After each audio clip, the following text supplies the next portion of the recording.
Hi friends, ఈ channel మీకు నచ్చినట్టయితే లైక్ చేయండి, షేర్ చేయండి, సబ్స్క్రైబ్ చేసుకోండి. ఈరోజు నిమ్మకాయ పచ్చడి ఎలా చేయాలో చూద్దాం. మీకు పక్కా కొలతలతో నిమ్మకాయ పచ్చడి ఎలా చేయాలో చూపిస్తా. పచ్చడి కారం కారంగా పుల్ల పుల్లగా ఉంటుంది.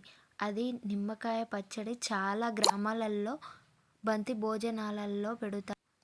పెరుగన్నంలో తింటే చాలా బాగుంటుంది. ఒక సంవత్సరం వరకు నిల్వ ఉండే పచ్చడి ఎలా చేయాలో చూద్దాం. ఒక ప్యాన్ తీసుకొని లైటర్ వెలిగించుకొని అందులో సరిపడా మెంతులు వేసుకోవాలి.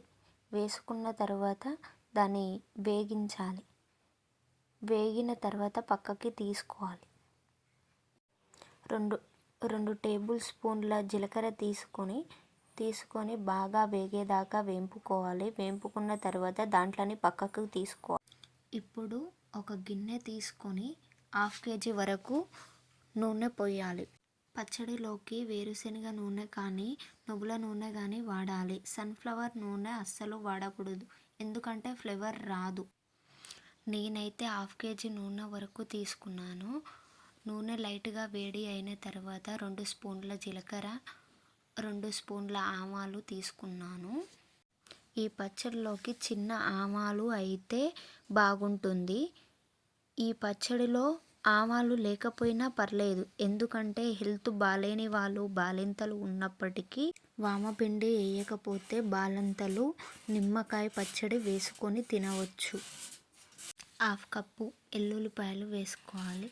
3 నుంచి 4 వరకు గడ్డల్ని తీసుకొని వెల్చుకొని వేసుకున్నాను. ఎల్లిపాయలు బాగా వేడయ్యి ఎల్లిపాయలు కలర్ వచ్చేదాకా ఉంచుకోవాలి. తర్వాత స్టవ్ ఆఫ్ చేసేసుకోవాలి. ముందుగా వేయించుకున్న జీలకర్ర మెంతులను మిక్సీ పట్టుకోవాలి. ఒక 2 రెమ్మల ఎల్లుల్లిపాయను మిక్సీ పట్టుకోవాలి.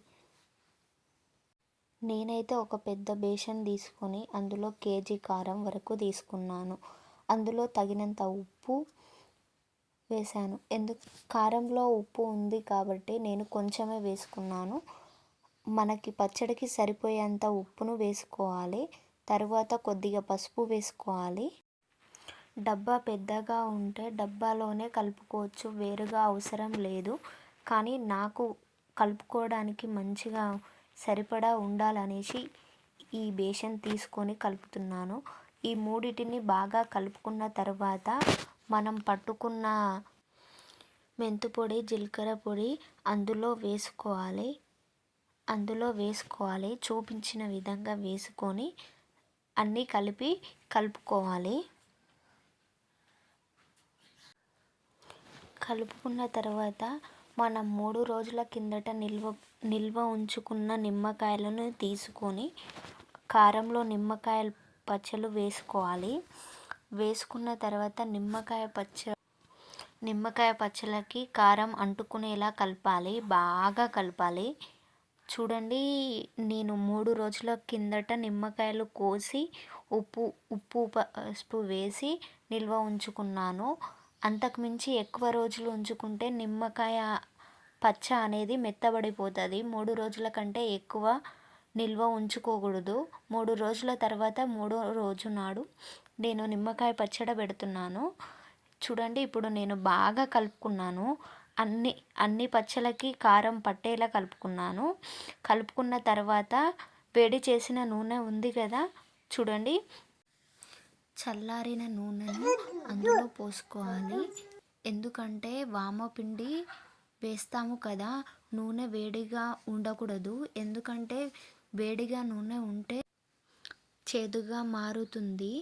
ఒకవేళ ఆవాల పిండి వేయకపోతే నేరుగా పోసుకోవచ్చు. నేను ఆవాల పిండి వేయలేదు, ఎందుకంటే నా డెలివరీ అయ్యి కొన్ని రోజులే అవుతుంది. నాకు ఇంట్లో పచ్చడి పెడితే తినాలి అనిపిస్తుంది కదా, అందుకోసం ఆవాల పిండి వేసుకోకుండా పచ్చడి తయారు చేశాను.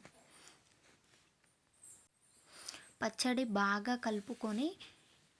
కలుపుకొని ఒక డబ్బాలోకి తీసేసుకోవాలి. డబ్బాలోకి తీసేసుకున్నాక ఈ పచ్చడి 1 సంవత్సరం దాకా కూడా నిల్వ ఉంటుంది.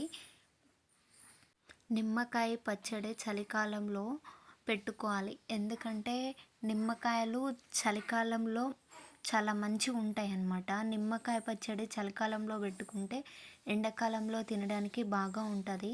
వానాకాలంలో పెట్టుకునే పచ్చళ్ళు అంత మంచిగా కుదరదు నిమ్మకాయ పచ్చడి. చలికాలంలో పెట్టుకుంటేనే బాగుంటది.